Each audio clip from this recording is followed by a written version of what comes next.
super exciting. But yeah, welcome everybody to our breakout session. I hope everyone had really great experience at Conquer Local Connect earlier.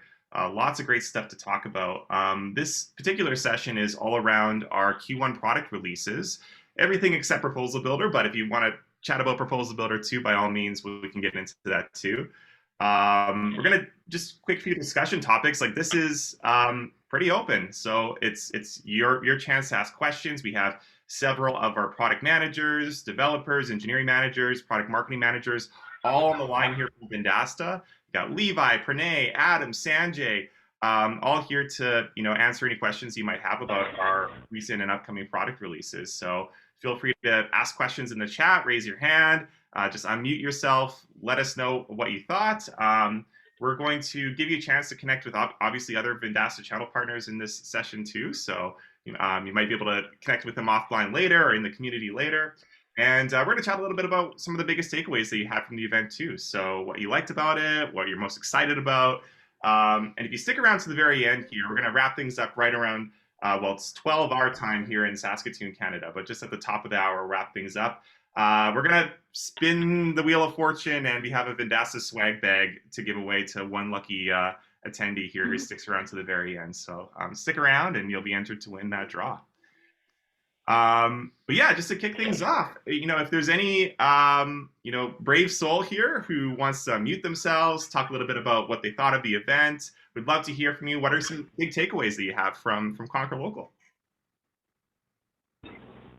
Yeah, I will say I was kind of shocked by the video on Ad Intel when at the end he was asked if he would sign up new accounts, and he just kind of said no and walked away. Interesting choice. You have to. That's Luke's sense of humor. So, but yeah, I think a little bit sarcastic. I'm seeing a few familiar faces on the line here. Michael Kanar, Paul Ryan, Tom McGuire. Thanks for joining, guys. Anyone have feedback for our product managers here? Any questions about our newer upcoming releases? Again, feel free to just shout them out in the chat or unmute yourself and let us know. A little earlier in the chat here, we got something from Thomas McMillan. Thank you. Happy to have you fired up here, Thomas. And he was asking about Email Builder. Did you have any specific questions about that, Thomas? I think I saw it. It was one of those things where I think I saw it in the chat, but I didn't hear about it. And I don't know if it was just because of timing. So I'd love to hear a little bit more about it. I know it's been kind of like in the background, but that's what my question was about. Ron, is it okay if I do a quick show off session? Take it away, John. For those that don't know John's our product marketing manager for our email builder and our marketing automation system. So perfect guy to talk to about this. So I'm just getting myself set up here. Holy smokes, I have not been on Zoom in a while, clearly. All right. Rylan, I'm gonna have to ask you to stop sharing your screen. Oh, let me just stop here. Let me know if that works. Awesome. Should be good. And I will start sharing a partner center here. And you should be seeing what looks pretty familiar, our campaign system. And what's really great about the new email builder here is it's just automatically integrated right in to our campaign system, where you can create fancy new emails. So this is what our email builder looks like, this new version here. One of the things that we love is you have this live preview available on the side for you to see, and you can take a look at what it looks like in tablet mode or mobile, just to get an idea of how things are going to appear. John, is this automatically on, or do we have to turn this on in our account somehow? So I've got a post in the community session. We are looking for early access users. So I've got a quick form, and I guess I might as well just link to that once I'm done showing this off. Just a quick form to hear about your excitement about it, and I can turn it on for you. And then it'll be available for everyone in probably a month or so, just depending on how well everything goes off. Some other quick highlights. Hey, just Go a ahead. quick thing here, John. Like we've been using it internally to send our product insider and our weekly email newsletter, actually. So it's been working really great for us too. And if you're excited to start using this, sign up for that Trusted Tester program. Yeah, I'll make sure I drop that link in the chat. Just one other thing I want to highlight in here is just, you probably can see this, but we've got this block editor idea, which is really nice. So it's easy to take different items and move them around and figure out, what is the best way my email is going to look here. A lot of people ask about, hey, how can I remove the logo? We got that. Or you could even, pop in your own custom image that you want up at the top.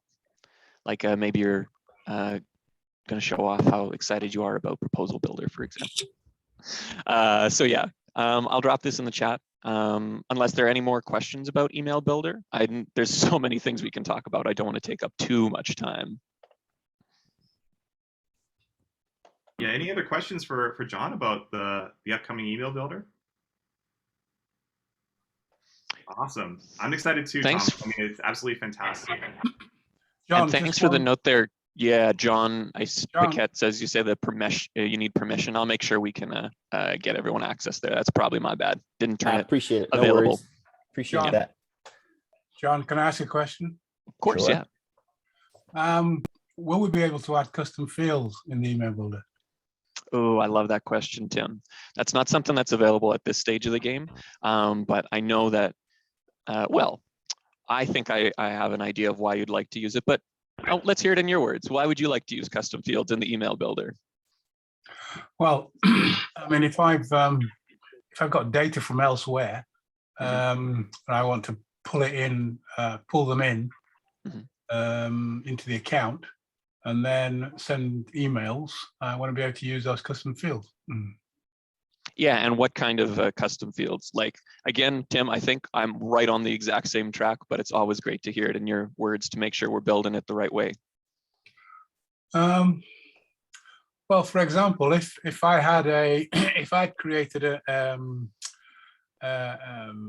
image for each account that I'm bringing in as an example, and each image is different. So those images are residing somewhere on Amazon or whatever. So I'd like to be able to use a custom field that when I create those emails and send them out as a campaign, then each email recipient receives their own particular image. That's an example. Yeah. Nope, it's a great example. Thank you for that. Like I said, not available right away, but we want to see what we can do to make that possible. Yeah, that'll be great. Thanks. Great stuff. Hey, we have another question in the chat here from Andrew Whitley. Andrew, you ask, are there any plans to add bi-monthly items, meaning the client will receive the product once every 2 months? This would be nice, particularly for some social products, blogs, etc. So do you want to expand on that, Andrew? Just maybe if you want to unmute yourself, let us know kind of what you're thinking. I think you're referring to Proposal Builder. Maybe I could be wrong. Correct me if I'm wrong. But yeah, just turn it over to you. Can you hear me? Yep. Okay. Welcome. It's more for like certain products that maybe the client, maybe we want to provide it just every couple months or every 3 months for a client, maybe 4 times a year. Like, for example, in the past with our previous companies we've done marketing with, we've done social media contests once every quarter. But there's no way to put something like that in the current product in our packages. Yeah, that's a really good question. It is something that we're looking into. Like, I know the restriction right now, I think, is only on like a monthly basis or weekly basis or yearly basis. But even like for our own internal needs at Vendasta, in order for us to use our own system to charge our channel partners, for our subscription, sometimes, channel partners want to start their contract with Vendasta on a certain day and end it on a certain day and, prepay a certain amount. So there's all these different combinations and dimensions on how we might bill our customers. And our billing team, I wish our product manager actually from that team was in this call here. He's actually in the proposal builder session. His name's Moiwa, just because the proposal builder is so connected to that process. Once you actually close a customer and have them submit payment through our system, that's why he's sort of in that session right now. But it is something we're looking into. I don't know if there's any one of our product managers that wants to chime in here, is familiar with that. Sanjay, hopefully that answers your question. Hey, Rylan, I can speak to it a little bit. Awesome. So, Yeah. one of my teams is in charge right now of billing models on any product. And that's kind of what the core of this potentially really is. If you're looking to have a product that you charge your customers or your clients once every quarter, once every couple of months, that product itself has to be modeled in a way, likely needs to be modeled in a way that you would be charged, at the same kind of frequency, or if it's your own product, to allow you to set it up that way. And so that one isn't right now on a roadmap for us. We did do a lot of analytics on our most common billing frequencies. What I can say though is that we do have some other really big billing models coming out relatively soon. And so our next big one is going to be elegantly incorporating management fees end to end throughout the platform. So that's going to be a big one. This year, we're also looking at seat-based or user-based, licensing for SaaS products that need that. And so I know that doesn't quite answer your question, but to be pretty honest, the frequency is one of the easier things that we could do for this. So I'll put that down. I've got kind of a feedback system of record, and I'll make sure to stamp that down for you on that so that your feedback's captured. Good stuff. Thank you, Levi. Hey, Walter, I see your hand there. What's going on?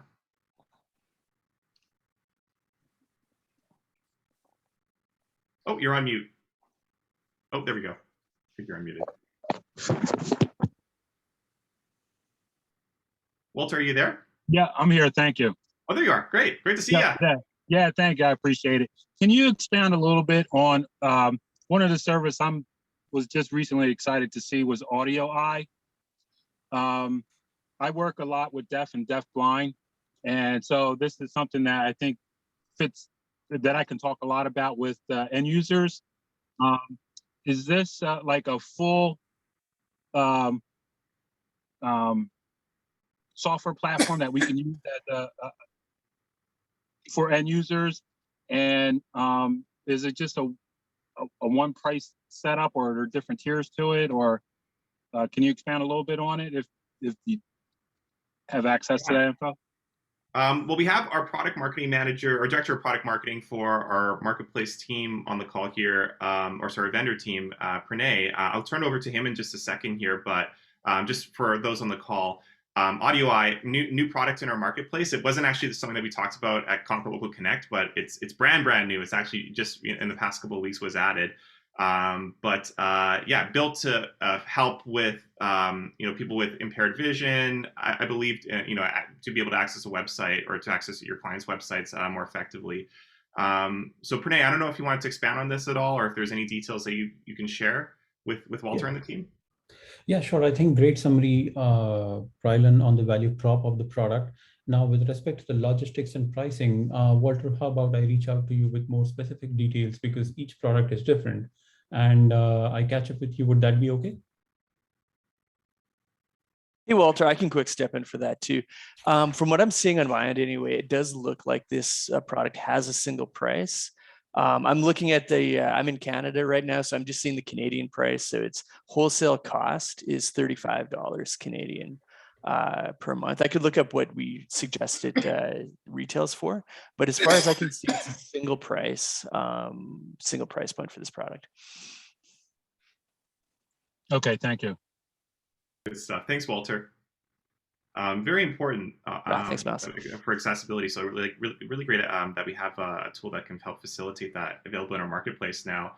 I'm going to turn over to John. You had a question in the chat here, John, just around analytics, and I might turn that over to our resident advertising intelligence guru as well, Luke Keller here. But your question is, any near future plans to add GA4, Google Analytics 4 integration?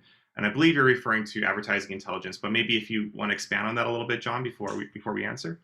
Yeah, actually, so I'm referring mostly to Google Analytics itself. So like the customer dashboard, when they view the analytics for the website, GA4, or actually, if you log into Google Analytics now, Google's starting to notify you that June 23rd, 2023, they're going to phase out universal analytics.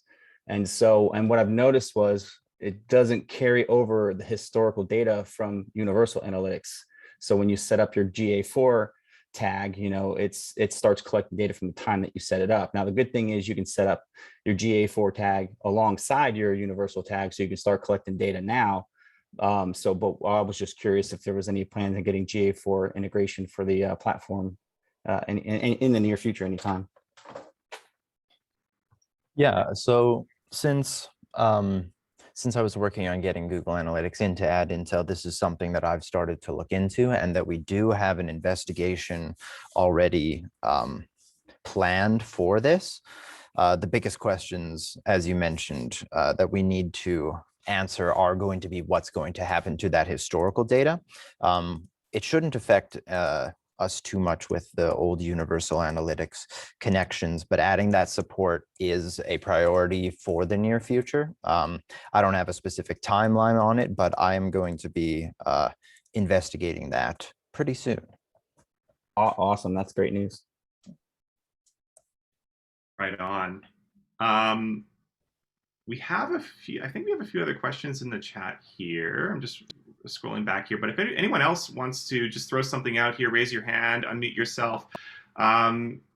Maybe the one excitement, if we want to do a little bit of a roundtable, the one thing that you're most excited for that was announced at the event today, maybe including Proposal Builder. If you're excited about Proposal Builder, we're happy to hear that too, but open it up to the floor. Was there anything in particular that caught your eye, and you think of a particular use case of where you might be finding success with that in the future? Our product teams here would love to hear, and how you might put that to use.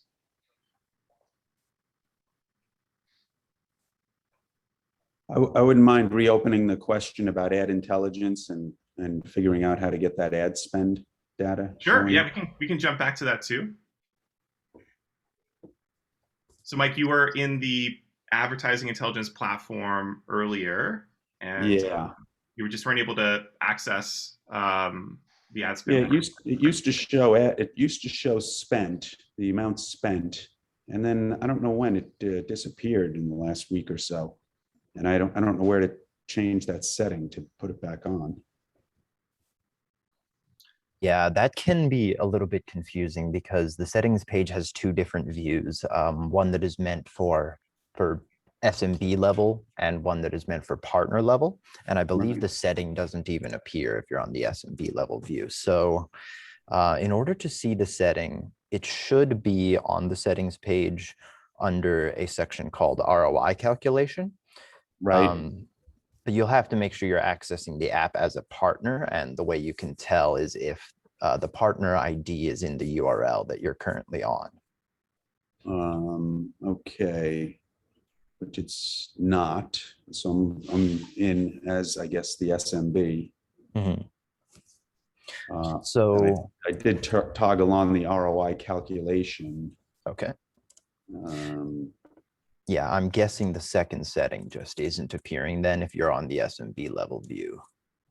So I should go into Partner Center and sign in as.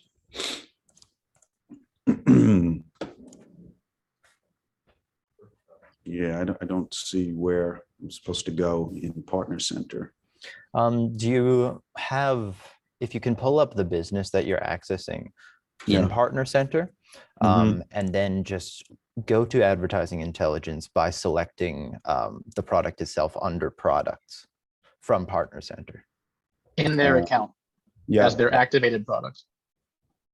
Yeah, Sorry. so I see the products in Partner Center under, I pull them up and I see Ad Intelligence, and I could hit launch. Yep, that should launch you into the partner view of the app. Yeah, I can't. Okay, yeah, now I see my code in the URL. Okay, so Now, if I go down, see Google Ads, clicks, ROI, it's showing the ROI info. I go to settings. ROI is on. Oh, turn on, here we go.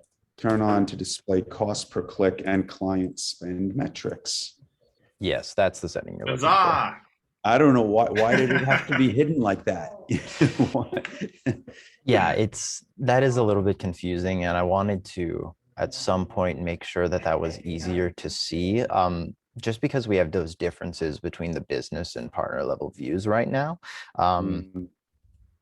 Going forward, we should probably double check that and see if that's actually a good user experience, because I find it kind of difficult to recognize which view you're in sometimes. Yeah, I mean, quite honestly, for the clients that I have a few clients with paid ads. Who wouldn't want to see amounts spent? I don't even know why that's an option to turn it on or off, right? Yeah, in that case, that's for the cost per click and client spend. Yeah, I guess there are just some partners who wanted that information not displayed, and so that was a setting that we put in for them. Huh. Glad we got it sorted out then. That's awesome.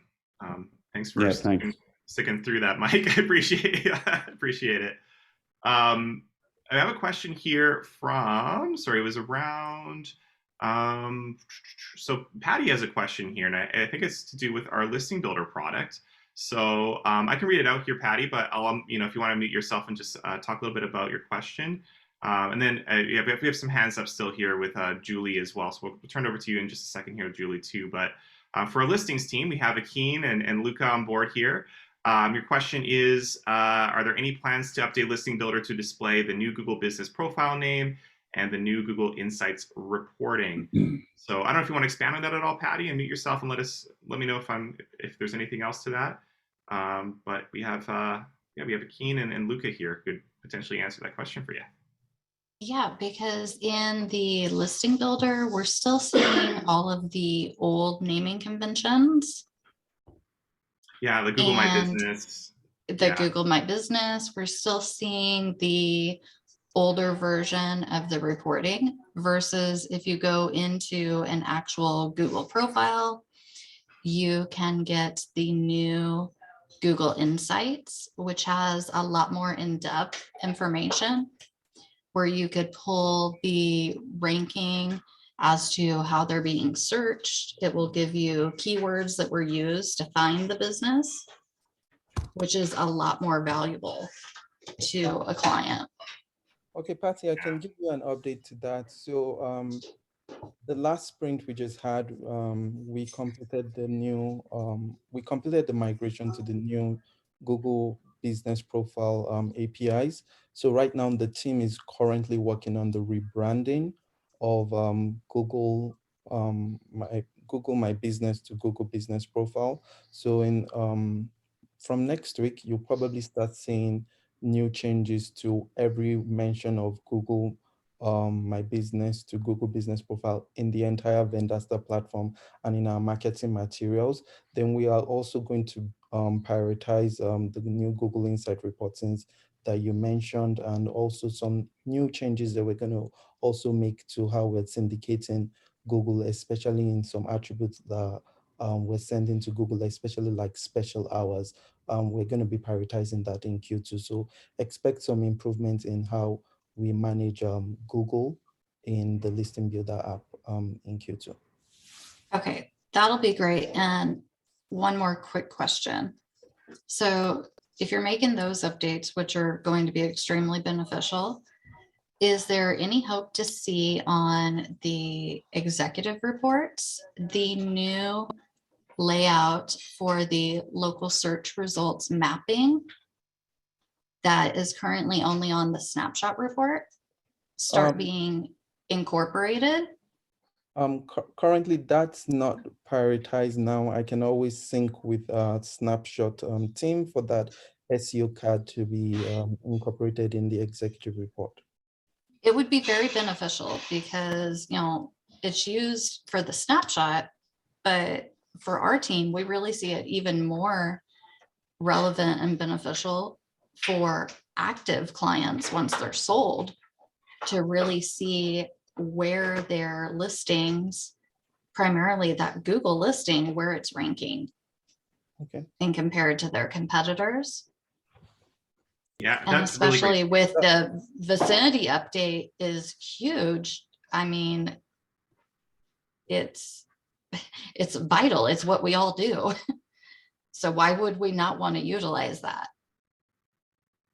100%. I couldn't agree more. I mean, we've received so much positive feedback around that section of the snapshot report since we released it. It's like reinvigorated, I think, a lot of people's use of the snapshot report. And we see a lot of channel partners in our analytics actually going in and moving that local SEO search section to the very top of the report, because to your point exactly, I mean, that is kind of central to all the work that we do to help businesses get found online, right? Getting found on Google and improving their local search results. So I couldn't agree more. I think we should definitely investigate in getting this into the executive report. I know there's been some talks about not only getting it there, but getting into like our apps, like Listing Builder, and just making it a little bit more accessible in business apps. So really great feedback. And I know Josh Baker's on the line here too. He's our resident product manager for business app and our executive report.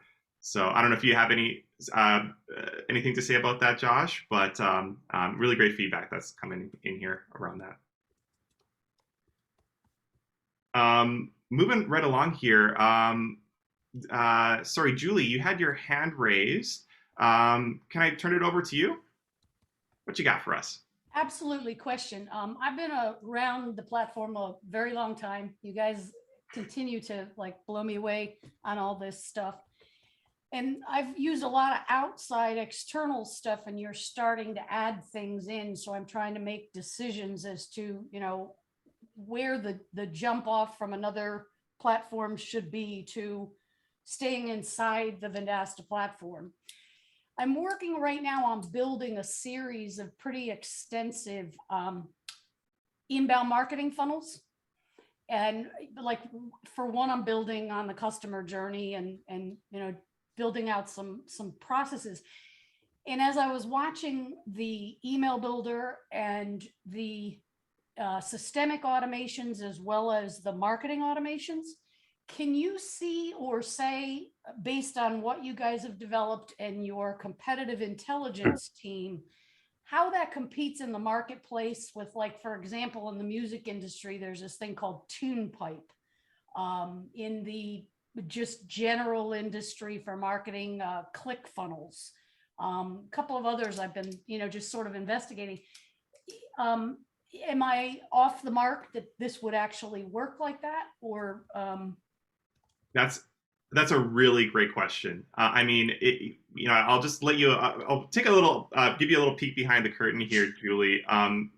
This past year, we made a significant investment into really ramping up our whole marketing automation side of our platform. So making sure that our channel partners can do things like create automations. Our email builder obviously is really essential to all that work.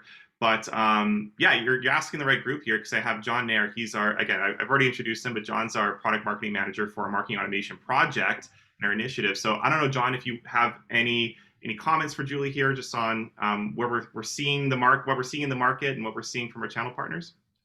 Yeah, and super interesting too that you used TunePipe as an example. I'm a musician as well. I was just at a conference, so like very familiar. Marketing automation is a super important investment that we have, and I think depending on what your needs are, Julie, there's going to be some real big advantages of having everything right within the system. With the email builder, obviously, you get to use all that data with the custom fields, which I saw you already signed up for. Amazing. It's going to be really easy, or much easier, to segment out different customer journey workflows based on whatever information you're taking in. And then one of the things that we're building towards This isn't anything that we have ready for release or even really prototyped out for, but we already have that acquisition widget, and we want to make sure that we have even better ways for you to get the information that you need in to better segment your customer journeys. So it's absolutely a huge, huge thing that we're focused on, and I'd like to connect with you a little bit more, just because I have some real specific questions, knowing that you use TunePipe. So we're going to do that. But in general, I think we're going to be able to meet the market in a lot of ways here for you. Oh, I would love to have an offline connection. I'd appreciate it. So I could probably give you some other competitors in addition to TunePipe. So that'd be great. Yeah, I mean, just really specifically the music one for me, just because I don't know, see if I should start using that. But yeah, we'll talk. Awesome. And I think we should probably link out to John's band in the chat, but to be like a really exciting piece and what you can do today. And we've seen a surprising uptick from our partners that are already using automations to craft journeys through what we've been demoing for our trusted tester group, life cycle stages, being able to trigger data off custom fields.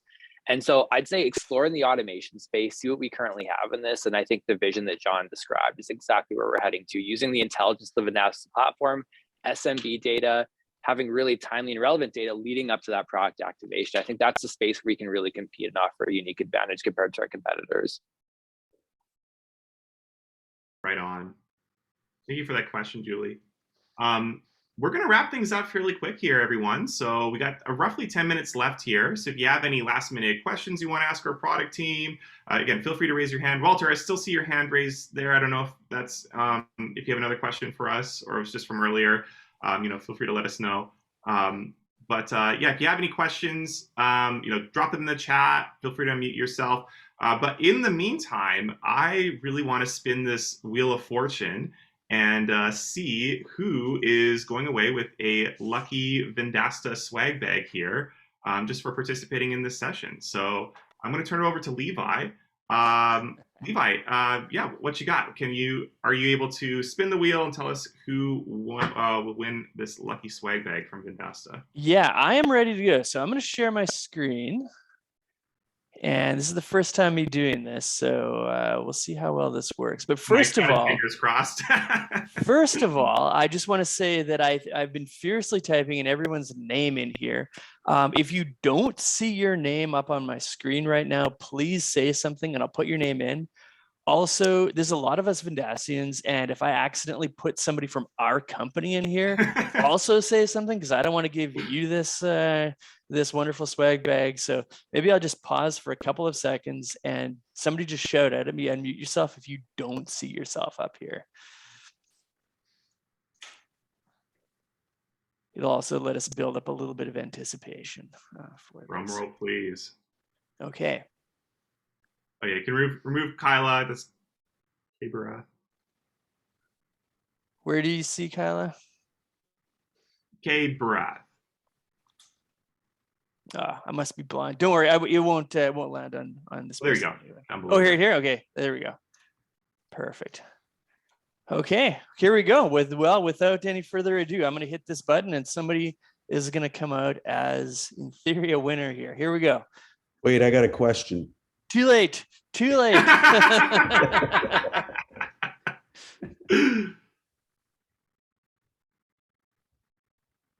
Oh, Kurt, awesome. Way to go. Kurt, are you there? Congratulations, Kurt. Maybe we'll catch up with you later. Speech. Yeah. All right, Perfect. Kurt. Well, Kurt, we'll be in touch with you after the event here, so just be on the lookout in your email. Our event coordinator, Katrina, the guy with a lovely Irish accent that you saw announcing the local Impact Awards, she will be reaching out to you after the event with some details there. So thank you, Levi. Really appreciate it. We're just wrapping things up here. So again, if you have any last minute questions or things that you want to share with our product team, or about the event, feel free to jump right in. But before we do, I just have a quick reminder here. One, just around the local Impact Awards, another here just around the post-event survey. And then I also have a link to none other than George Leith's Google Slides presentation from earlier. So I'm just going to open up the, where is it here? Where is my chat? Good old Zoom here. So here is the link to the Local Impact Awards. Go ahead and check that out. Nominate someone. We have here a link to the post-event survey. Would love to hear from you what you thought of today's session and what you thought of Conquer Local Connect in general, how we can improve for next time, and what you loved about it. And then here we go, George Leith's presentation from earlier, 10 steps for a successful pitch. Be sure to check that out too. Feel free to borrow, steal any part of that in your own presentations as well. But yeah, we're just wrapping things up here. Any last minute questions? I noticed that we have one hand up. So who is that here? That's Paul. Paul, what's going on? I asked a question in the chat, and I don't know if it's a silly question, but that transition of moving everybody from the old Google Analytics to the new Google Analytics, are we going to have to walk all of our customers through setting up the new Google Analytics API, or what's going to have to happen there? I think Luke had to jump off the call here. Luke, are you still there? Yeah, I'm still here. Oh, you're still here. Sorry. There you are. Go for it. Yeah, so that's a really good question, because Google, of course, has their own process for sort of migrating things from the Universal Analytics to the new one. We're hoping to be able to support the old ones as long as possible and have any data that is related to those Universal Analytics to stay in our platform even after Google stops supporting it. So we're going to try to make it so that as few people need to make that transition if they don't want to. And if they do want to, we're going to have to deal with however Google handles that so that we're not like double reporting. But that's still something we need to investigate on our end a lot more. So I don't have a totally straight answer at this point. So there really hasn't been a significant answer as far as that the clients, I mean, are we supposed to be informing them that they should be switching over to the new analytics API? Or, I mean, I guess that's where my confusion is. I mean, is there something that the retailer is supposed to be doing, or are we supposed to be proactive on getting that done? I mean, it seems to me like there's a little disconnect here on that conversation. Yeah, and I don't know if I have a official answer for you on that yet until we look into this a bit more. But I'm hoping we can get that to you pretty soon. Okay, if you just put me on the top of that list whenever you get an answer, that would be great, because, I think the confusing part here is if we have them set up, even as a prospect, and they've got their Google Analytics connected on our site, and if no one else out there in the world is telling them, for example, their website provider is not telling them that, hey, you have to change your Google Analytics API to the new one, or if they don't, is Google going to take the old one and it's going to be transitioned over, or what exactly is going to happen there? I think would be good information for us all to know. 100%. Let's take that away, Paul. Like I'll bring that back to our team here. We can maybe do a little bit of more of an investigation and then just a more of a formal communication plan. This is something that's going to impact a lot of our channel partners and their customers. So yeah, we want to make sure that we get out ahead of this 100%. Great. So thanks for your help on that. I appreciate it. No problem. Thank you for bringing it up. Really appreciate it. Hey, before we go, we have a few other questions here just in the chat. I'm just noticing one here from Miles. Miles, you say, how integrated are all these new features in the multi-location / brand level piece of the platform? So Miles, maybe if you wanted to unmute yourself and just ask us a little bit about, maybe there's a specific part of the feature that you were referring to, or something that you had your eyes set on. We have our product manager, Josh, here, who owns our multi-location business app. So perfect place to ask. Great. Well, thank you all first for all of the new features being developed here. This stuff is all great, and I hope to be able to dive into it more thoroughly. I didn't have anything specific here necessarily. I just knew that we have several larger clients that are either spread across the state or across the country. And while a lot of these features are wonderful for our smaller, more localized single location clients, there seems to be some breakdown when we have larger clients come into this ecosystem, from connecting tools to several different Facebook pages to connecting different Google listings and there seems to be several issues there, and we have a lot of our clients actually move away from us once they reach a certain size, because we can't support something on the multi-location or brand level features within this platform. So I was just wondering if anyone here had some more generalized information around the new features, and how that overlapped with the multi-location functionality. Hey, Miles, Josh here. So I would be really interested in hearing about what are some of the specific reasons that you've had some clients not find the solution they need in multi-location, because yeah, we're really interested in making sure that it works both at the single location and then rolls up to multi. So maybe I can grab your email address and we can connect, and you can give me some of the specifics about those clients. That'd be great to know. Sure thing. Great stuff. Thanks, Miles. Thanks, Josh. Hey, we're right at the top of the hour here. I think we're ready to wrap things up. Hey, thank you so much for joining, everybody. Great event today. Reminder again, check out the Local Impact Awards. Link to that in the chat here.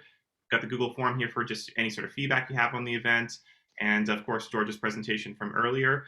Really appreciate the discussion, the questions. So great to connect one-on-one with our users of our software and to hear right from you the success you're having, feedback that you have on our software. If you have any other feedback or questions, anything where you want to spark a conversation with our team or other Vendasta channel partners, great place to do that is our Conquer Local community. So it's just academy.conquerlocal.com/community. So if you have any questions there after the event, I mean, great place to go to spark up the conversation. And we watch that forum like a hawk. So, be sure to, be sure to respond firsthand. So again, thank you everyone for joining today's event. Next event, next quarter, about 3 months from now, you'll get more information on that soon. But again, as Jeff mentioned, we're going to be having these quarterly going forward. All sorts of exciting product releases at these events now, and new ways that you can start using the Vendasta platform. Thanks again. We'll wrap things up. Take care, everybody. Have a great day.